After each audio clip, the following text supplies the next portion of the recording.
Assalamualaikum and good morning to one and all.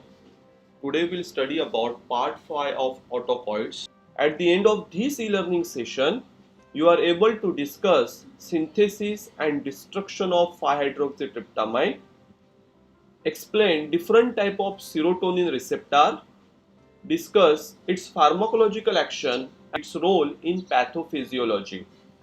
Let's start with synthesis and destruction or degradation of 5-hydroxytryptamine. So first let's see what is the IUPAC name of 5-HT, which is very important as far as your Jaypee is concerned, and as a pharmacist you must know the IUPAC name of some important neurotransmitter. So 5-hydroxytryptamine, it is one of the neurotransmitter. It is also called as the autocoids because it is released by many body cells. Okay. So the 5-HT, it is basically the beta aminoethyl 5-hydroxyindole.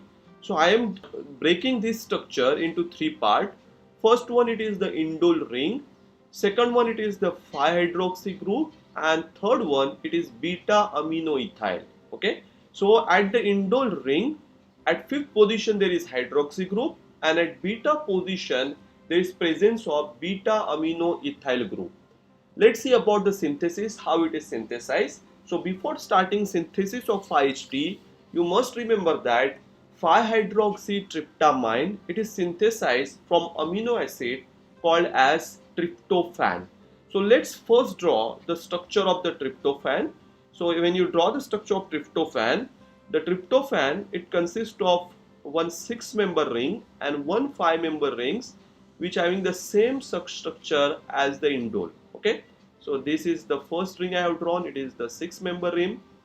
Second ring, it is the 5th-member ring which having the basic imidazole indole skeleton. So this ring, it is called as the indole. So here there is the double bond, one more double bond is there here, and likewise after every alternate carbon bonding there is the double bond.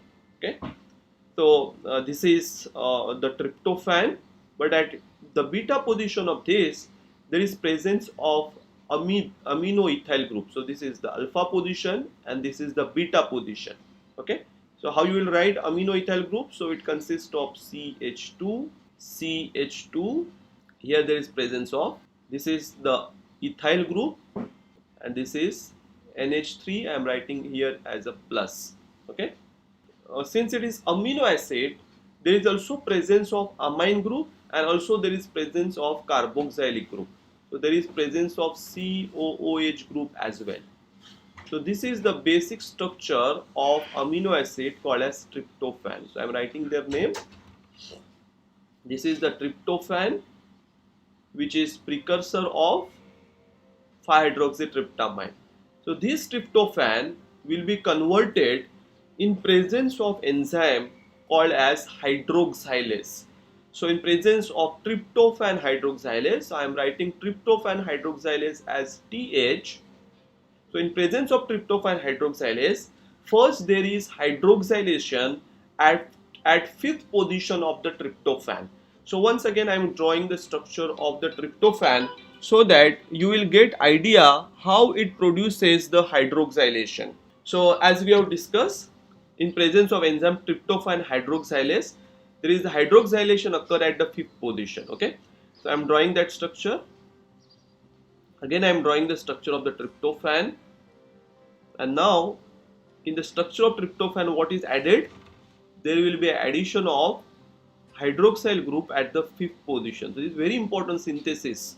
It's come for exam for 2 marks as well. So in exam it is not important to draw the structure in case of pharmacology, but if it is the chemistry you need to draw the structure. Okay, so this is the basic structure of the tryptophan. At beta position there is presence of aminoethyl group, and since it is amino acid there is also presence of hydroxylic group. Now you can see which one is 5th position of this. So this is the first, this is second, this is third, this is 4th, and this is the 5th position. So at this position there will be addition of OH group. So now this structure, it is called as 5 5-hydroxytryptophan. Since it is tryptophan, I am writing as a TP, okay, not 5-HT.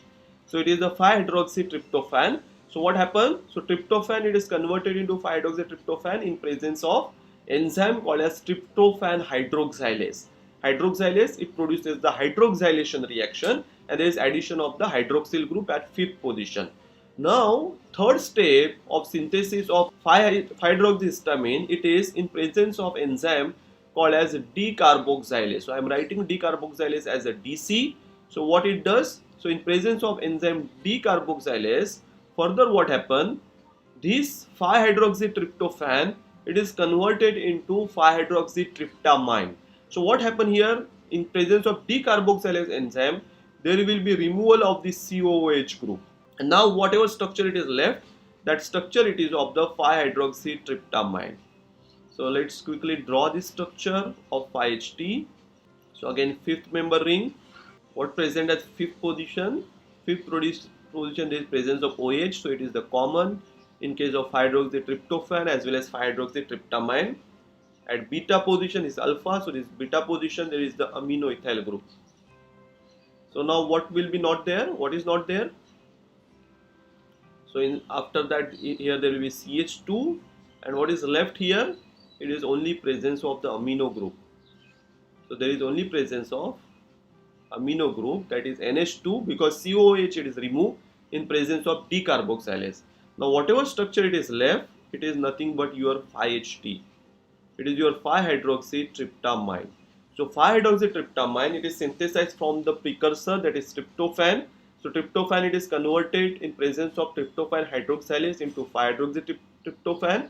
Further 5-hydroxytryptophan in presence of decarboxylase enzyme, it undergoes the process of decarboxylation. There is removal of COH group, and whatever structure it is left, it is 5-hydroxytryptamine. So this is about the synthesis of the 5-HT. Next, it is the degradation of the 5-HT. How the destruction or degradation of 5-HT occur in the body. So it is primarily occur by two important enzymes. So one enzyme, it is monoamine oxidase. Especially the monoamine oxidase A enzyme, it produce or it convert 5-hydroxytryptamine into its metabolite, and that we have studied in antidepressant chapter. And there is one important category of the drug which is also used as an antidepressant, which is monoamine oxidase inhibitor. Why we use it? Because it inhibits this enzyme and it increases the level of hydroxytryptamine. So the first enzyme which is involved, it is monoamine oxidase A enzyme. Okay. And second enzyme, which is not at a bigger extent, but it involved at a smaller extent, and it produces the degradation, it is the dehydrogenase enzyme. Okay, so there are two enzymes. So the major enzyme involved in the degradation of 5-HT, it is the monoamine oxidase A, whereas up to the small extent, the degradation of the 5-HT, it is also produced by the dehydrogenase enzyme. Right, so this is about the synthesis and degradation of the 5-HT. Let's see about the 5-hydroxytryptamine receptor, where 5-HT it act. These receptors were identified the Gadams and the Picarelli in 1957, and he has classified 5-HT receptor into musculotropic, that is also called as the D type, and neurotropic, that is called as M type. So don't get confused. So sometimes you get confused and write musculotropic as M type because it starts with the M letter. Okay. So the musculotropic, it is basically called as the D type, whereas neurotropic, it is basically called as the M type receptor. So likewise, there are 4 types of 5-HT receptor are identified. So the 4 family of 5-HT receptor: 5-HT1, 5-HT2, 5-HT3, and 5-HT4. So out of these 4 5-HT receptor, except 5-HT3, means 5-HT1, I am writing here 5-HT1, then 5-HT2 and 5-HT4, all these are G protein coupled receptor. So this is G protein coupled receptor, whereas only 5-HT3 receptor, it is ligand gated cation channel receptor. So what this receptor does, what is the difference between these two? G protein coupled receptor, it acts by the release of secondary messenger, and there is amplification of the response. Whereas the ligand gated cation channel receptor, it works by entry and exit of the ions. So what happen here in case of 5HT3 receptor, when 5HT bind to this receptor, there will be the entry of the sodium, and whenever there is entry of the sodium, what happen to the potassium? The potassium it go out. Okay, so there is exchange of the sodium with the potassium. So whenever there is entry of the sodium, it is occur inside the membrane. What it does, it produces activation, or it elicit the fast depolarization process. Okay, so sodium entry inside the membrane, it produces the depolarization, and depolarization it is responsible for further pharmacological action of the 5-hydroxytryptamine. Okay, so to summarize, there are two basically broad or there are two broad category of the 5HT receptor. Musculotropic, present in the muscles, it is also called as the D type. Neurotropic, obviously it is present in a neuron, it is called as the M type. And there are four family of the 5HT receptor, 5HT1, 2, 3, 4. Out of all these receptor, 5HT1, 5HT2 and 5HT4 are G protein coupled receptor, whereas only 5HT3 it is the ion channel receptor, which produces the entry of the sodium and it elicits fast depolarization process. So this is all about the different types of 5-hydroxytryptamine receptor. Let's start with pharmacological action of the 5HT. So we'll see pharmacological action with reference to different organs and system. So let's start with cardiovascular system, how 5HT produces or it modulates the action of cardiovascular system. So first we'll see the action on the arteries. So in the arteries, the 5HT produces two type of action. So first action, it is the direct action, where it produces the vasoconstriction. It means it produces the constriction of the arteries, whereas second action, it is the indirect action. So there are two types of action. So direct action and indirect action. So what is the direct action? So direct action, it is the action which is produced directly by 5-hydroxytryptamine, whereas indirect action, it is not a direct action which is produced because it may release some another biological molecules which is responsible for that action. So what happened here, when 5HT is released into the blood circulation, in the artery it first produces the constriction, okay, but during this process it also produces the release of endothelial derived relaxing factor. It is also called as EDRF. So whenever it produces release of the EDRF, what this EDRF does? So EDRF, it produces the relaxation of endothelium. This relaxation of the smooth muscle endothelium, and due to the relaxation of this, it produces the dilatation of those blood vessels, right? Because whenever there is the stimulation, it produces the contraction, whereas the relaxation, it produces the dilatation, right? So since this is not produced by the 5-hydroxytryptamine, but it is produced due to release of EDRF, which is stimulated by the 5HT. So this action, it is called as the indirect action. Okay. So the direct action, it is the vasoconstriction, and the indirect action, it is the dilatation of the arteries of the endothelial smooth muscle by releasing EDRF, that is endothelium derived relaxing factor. Let's see what it does with the adrenaline, because adrenaline is very important neurotransmitter which is released from adrenal medulla and produces activation of your cardiovascular system. Okay, so it produces the release of the adrenaline from the adrenal medulla. As a result of that, it evokes cardiovascular reflexes, because the contraction of the adrenaline, heart rate of the adrenaline, heart rate of your cardiovascular system, it basically depends on the action of the adrenaline. So adrenaline, it increases heart rate as well as force of contraction. So the release of adrenaline from adrenal medulla, it evokes cardiovascular system reflexes, right? So as larger arteries and the vein, it produces the constriction, whereas in case of isolated heart, suppose if you have isolated heart to study the action of this drug, then in isolated heart, it is observed that it produces the stimulation. So the stimulation means there is increase in heart rate as well as force of contraction. These are the parameter by which you can say that your isolated heart, it gets stimulated. So isolated heart, it produces the stimulation. So if you see the overall effect on the cardiovascular system, it is the stimulation, because in artery it produces the constriction, it produces the release of adrenaline, right? And isolated heart also, it produces the stimulation, whereas only due to release of the EDRF and only in the arteries, it produces the dilatation due to release of endothelial derived relaxing factor. So this is the action on the cardiovascular system. Let's see what is the triphasic response of the 5HT. So this is very interesting action or pharmacological action on the cardiovascular system, which is elicited by the 5-HT, and that is called as triphasic response of the 5-hydroxytryptamine. So this action it is seen on IV injection with the 5-HT. Okay, so it is actually study on IV injection of the 5-HT in the animal. So as we have seen, 5-HT it having different action on the blood vessel. Initially it produces the constriction, then it produces the dilatation, and again after that EDRF it is went off, the action it is something else, isn't it? So when you give the IV injection of the 5-HT in the animal, it is observed that initially it produces the sharp fall in the blood pressure, right? So initially there is the fall in the blood pressure, so blood pressure is reduced.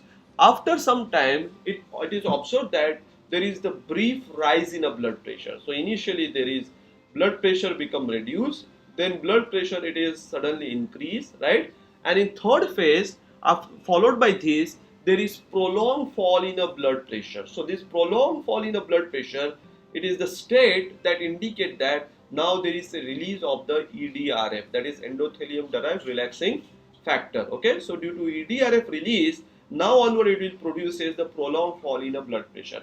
Otherwise, the action on the blood pressure it is very unstable. At early state produces sharp fall in the blood pressure. After that there is brief rise in the blood pressure. Followed by that there is prolonged fall in the blood pressure. So this response it is called as triphasic response of 5-HT. It is very important as far as your exam is concerned. So point to be remembered here, it is observed after IV injection. So there is change in the blood pressure. Initially there is sharp fall in the BP, then brief rise in the blood pressure. Followed by that there is prolonged fall in the blood pressure. Next action it is on the smooth muscle. So the most of the action on the smooth muscle it is same as the histamine. So for example, in case of the GIT, there are several subtype of 5-HT receptor are present in a gut, and what they does, it increases the peristalsis and it might be responsible for the diarrhea. Whereas in case of the bronchi, so bronchi is another smooth muscle, it produces the constriction. So again, like this histamine also produces the bronchoconstriction. 5-HT also produces the bronchoconstriction, but it is less potent as compared to histamine. Whereas histamine it is more potent, and we have also seen that we are using the second generational antihistaminic for the treatment of seasonal asthma also, because it reduces the bronchoconstriction when you are giving second generational antihistaminic which block the histamine in the bronchi. But we cannot use 5-HT receptor antagonist. The reason is that it is less potent, means it does not have much effect. So since 5-HT it is less potent, we cannot use 5-HT receptor antagonist for the treatment of the asthma. Next action on the gland. So we are seen in case of histamine. Action on the gland, it is excessive release of both acid and pepsins, and it produces the ulcer. It actually responsible for producing the ulcer. But in case of 5-HT, the action on the gland, it is exactly opposite to the histamine. What it does, instead of stimulation of gastric secretion, it inhibits gastric secretion. So gastric secretion it is inhibited for both acid as well as pepsin. As a result of that, so first thing it produces, since there is a reduce in the acid and the pepsin secretion, so there is the less risk of the ulcer. Okay. In addition to that, it increases the mucus production. So 5-HT it increases the mucus production, and due to its, since it inhibits acid secretion, it increases the mucus production. So what happens in case of GIT? Its action it is ulcer protective in nature. So its pharmacological action, it is ulcer protective in nature. So it basically protect the ulcer instead of producing the ulcer. So it is exactly opposite to the histamine. Histamine it is responsible for producing the ulcer. It is ulcerogenic in nature. Whereas 5-HT it is ulcer protective in nature. So this is interesting action on the gland. Let's see what is the action on the nerve ending and adrenal medulla. So on the nerve ending, especially in case of afferent nerve ending, which are responsible for carrying the message of pain sensation to the brain, it produces their activation. Since it produces the activation of this afferent nerve ending, the person may suffer from tingling sensation. What do you mean by tingling sensation? Suppose if you are sleeping for a long time, and if you are sleeping only on one side, so what happened to that particular side? So there is the sensation, there is loss of the sensation, and when you try to get up and try to move that particular hand, you may feel that there is some different sensation. So आप कभी-कभी कहते हो कि मेरे हाथ में मूंगियां आ गई, isn't it? So what do you mean by that mungi age? So mungi age, it means it is the tingling sensation. Likewise, pricking sensation. When suppose needle it is prick into your body, that sensation is called as pricking sensation. So since it produces activation of afferent nerve ending, there is increase in the tingling, pricking sensation and the pain in the body. So this is effect on the nerve ending. Let's see what is the effect on the respiration. What it does, it produces the brief stimulation of respiration. And when respiration it is stimulated, what will happen to the ventilation? So there will be increase in ventilation, and increase in ventilation, it is called as hyperventilation. Okay, so respiratory system, it produces the stimulation and it is responsible for the hyperventilation. Whereas at larger doses, it causes transient apnea. What do you mean by apnea? Apnea, it is basically for the temporary cessation of your respiration. Okay, so when there is temporary cessation of the respiration, the condition it is called as the apnea, but it is transient in nature. It means it is not that severe. Okay, but it is seen at only larger doses. So at large doses, it can causes transient apnea. So this is action on the respiratory system. Let's see the last action, that is action on the platelet. What it does, it causes change in the shape of the platelets. And we know that whenever there is change in the shape of the platelet, what happened after that? There will be the release of 5-HT, and the 5-HT release, it causes the sticking of platelet to the site of the injury, and it will attract more platelet at that particular site, and as a result of that, it produces the aggregates. Okay, and this is the way how the 5-HT it produces. Due to the formation of the aggregate, it produces the clot. So the clot formation, the process in the which is seen in case of clot formation, the first step, it is changing the shape of the platelet, and after changing the shape of the platelet, there will be a release of the 5-HT, and the platelets start sticking to the site of the injury, and it will attract more platelets. So since it attracts more platelets, there is formation of there is aggregate, and there is formation of the clot, and it will stop further loss of the blood.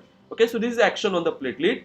Lastly, we'll see what is the action on the central nervous system. So the action on the CNS, it is not there because it poorly crosses the blood-brain barrier. But if you want to study the action of the 5-HT, what you need to do, you need to give direct injection of 5-HT into the brain. Okay, so when you give direct injection in the brain, it produces the sleepiness, it produces change in the body temperature, it increases the hunger, and it may be responsible for variety of behavioral effect. So since it having this direct effect, the role of 5-HT in the brain, it is very important, because 5-HT it is synthesized in your brain as well, and it play very important role in monitoring all these parameter of your body. Okay, if there is any disturbance in the 5-HT, it may produce a different symptom that we will see in a detail in the pathophysiological role of the 5-hydroxytryptamine. So let's see what is the role of the 5-HT, especially in case of the pathophysiology, means in case of different disease, what role 5-HT plays. So we'll see quickly their role, because all your 5-hydroxytryptamine antagonists, their action, it is depend upon the role of the 5-HT. So whatever disease it produce, that disease it may be reversed by the 5-hydroxytryptamine antagonistic drug. Okay, so first we'll see what is the action on the neurotransmitter. So the action on the neurotransmitter is, because 5-HT it is itself is a neurotransmitter which is present in the brain. Okay, since it is itself is a neurotransmitter, it's play very important role, especially in case of transmission of the impulses, which is responsible for different behavior in our body. Okay, so since it is a neurotransmitter, its change or its deficiency or its imbalance may result in the two type of disorder. One, it is the behavioral disorder. Person may suffer from the schizophrenia or the psychosis, or he may suffer from mood disorder, that is called as the affective disorder, or it is also called as the depression, isn't it? So imbalance in level of the 5-hydroxytryptamines, it block many transmission process in the brain, and it may be responsible for the affective disorder, that is depression and the mood swing, and it may be responsible for the schizophrenia. So we have seen many 5-hydroxytryptamine antagonists. They are anti-schizophrenic in nature, and they are antidepressant as well. Likewise, we have seen the monoamine oxidase inhibitor we are using to increase the level of the 5-HT, because the level of the 5-HT, that is monoamine, it is decreased in case of the depression. So this is the first role in case of the neurotransmitter. Let's see what is the second role. Remember that 5-HT, it is the precursor of the melatonin, and we have already seen the role of melatonin in sedative and hypnotic chapter. So since 5-HT it acts as the precursor of the melatonin, if there is decrease in level of the 5-HT, okay, so if 5-HT level it is decreased, what will happen to the level of the melatonin? The level of melatonin will also decrease, right? And if there is decrease in level of the melatonin, there will be disturbance of all the function in the body which is due to the melatonin. So what is the main function of the melatonin in the body? So melatonin, it acts on the pineal gland. So pineal gland, it is basically present in the brain, and there it regulates the biological clock that is also called as circadian rhythm. So this circadian rhythm, or in case of the melatonin, it is something which is related to the light. Suppose if there is the sunset, so after sunset what happened to the light? The light, it is decreases. So when light it is decreased, there it gives the stimulus to release the melatonin, isn't it? So there is stimulus to release the melatonin. Likewise, when there is sunrise, so light will increase, and during the sunrise, what will happen? The level of melatonin will slowly decrease. Since melatonin is responsible for inducing the sleep, it actually produces, it is the hormone which produces the sleep, okay, so it induces the sleep. So if the level of melatonin is decreases, there will be disturbance of the circadian rhythm, and there is disturbance of sleep wakefulness cycle. And this is generally seen in case of the shift worker, like those who are working in case of different shift. Likewise, it is, we have seen in case of the jet lag symptom, those who are moving from one nation to the another nation, so their circadian rhythm is also disturbed. And nowadays it is also seen in case of those patient, especially in case of the adult who are more user of the mobile phone. So especially if you are using mobile phone more during the night, because night it is created for the sleep. So when you use the more mobile phone, what will happen?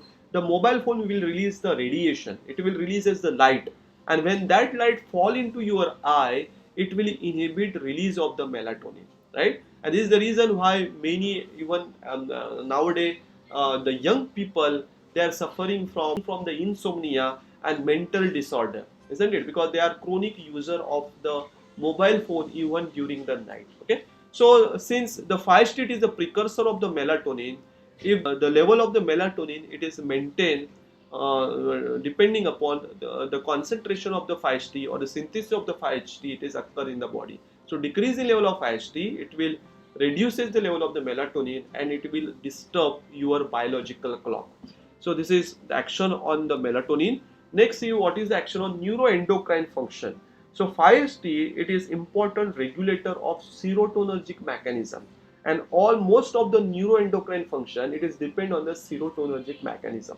What do you mean neuroendocrine? Neuroendocrine means there is a stimulus which is coming from the brain, which is responsible for the release of the hormone.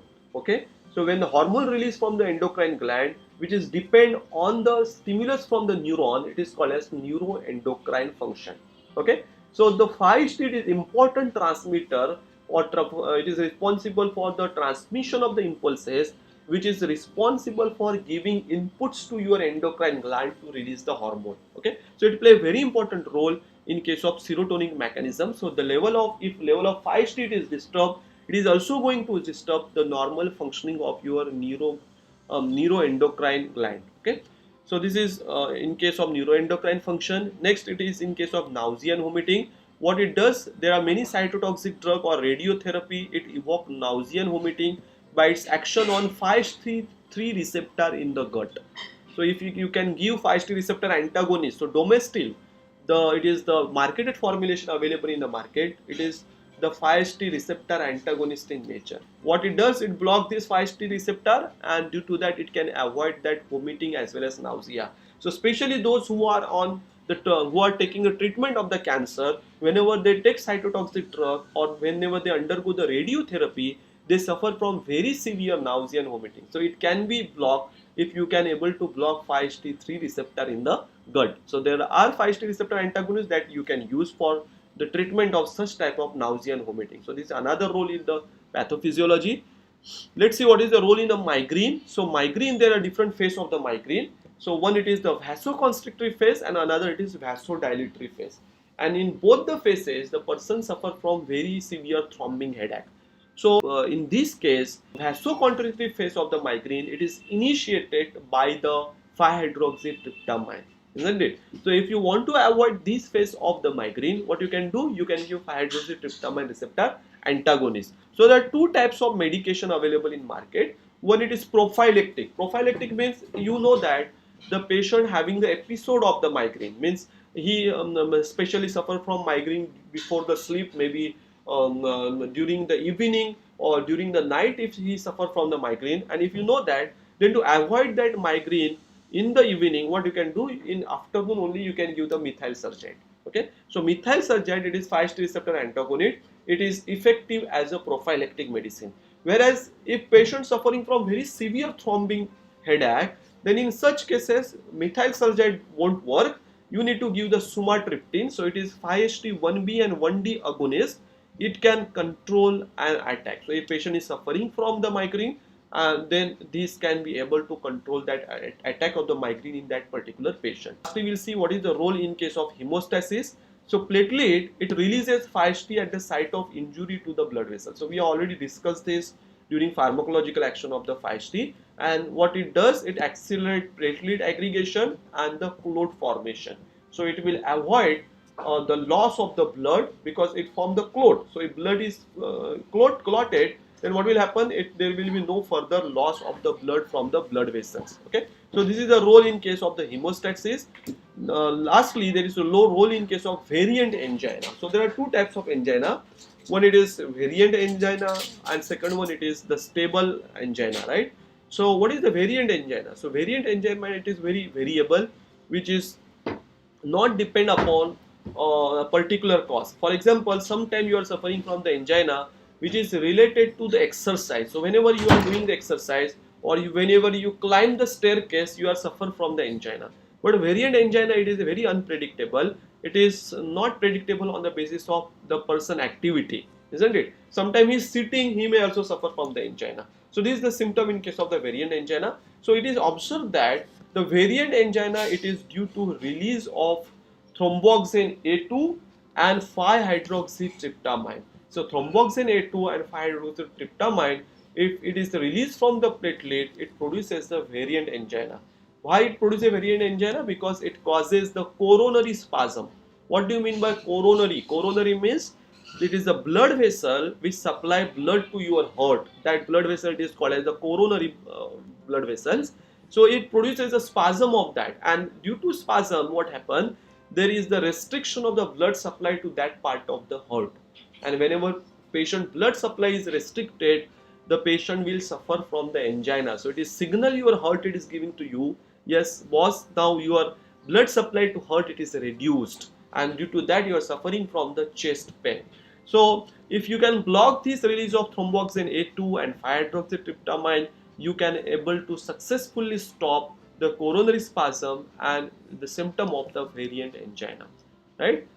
Next, it is effect in case of hypertension. Let's quickly see what is the effect of 5-HT is there in hypertension. So this is based on the evidences and observation of the your physician. So it is observed that increase in responsiveness to 5-HT, it is demonstrated in hypertensive patient. Means if there is more release of the 5-HT, it increases the blood pressure. Okay. And second evidence, it is observed in case of ketanserin. Ketanserin, it is 5-HT receptor antagonist. So when you antagonizes the 5-HT, it is observed that it gives antihypertensive property. So this is the evidence which strongly support that 5-hydroxytryptamine, it is responsible for the increase in the blood pressure.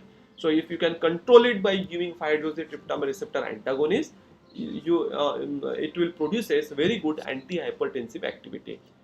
Next one, it is the effect in intestinal motility. What it does in case of intestine, we already studied their action. It regulates the peristalsis and it produces the local reflex in the gut.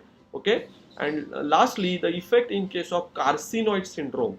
What is the carcinoid syndrome? The carcinoid syndrome, it is basically the cancer, or there is formation of the tumor, especially in case of the GI gland or in case of your bronchi, right? So whenever this carcinoid tumor it is formed in the bronchi and GIT, it causes increase in level of the 5-hydroxytryptamine. And what is the action of the 5-HT in your bronchi? It produces the constriction. We already seen it produces the bronchoconstriction, and it in case of GIT, if there is excessive level of 5-HT, it will increase the peristalsis. So it produces the hypermotility, and we have seen patients suffer from the diarrhea. So if patient having carcinoid syndrome due to excessive release of the 5-HT in your GIT and the bronchi, that patient will suffer from bowel hypermotility and bronchoconstriction. So both symptoms together, it is called as carcinoid syndrome. Okay. So these are all the role of 5-hydroxytryptamine in the pathophysiology. Okay. So I have done with my session. So thanks for watching the session. If you like my session, then do remember to give me a thumbs up.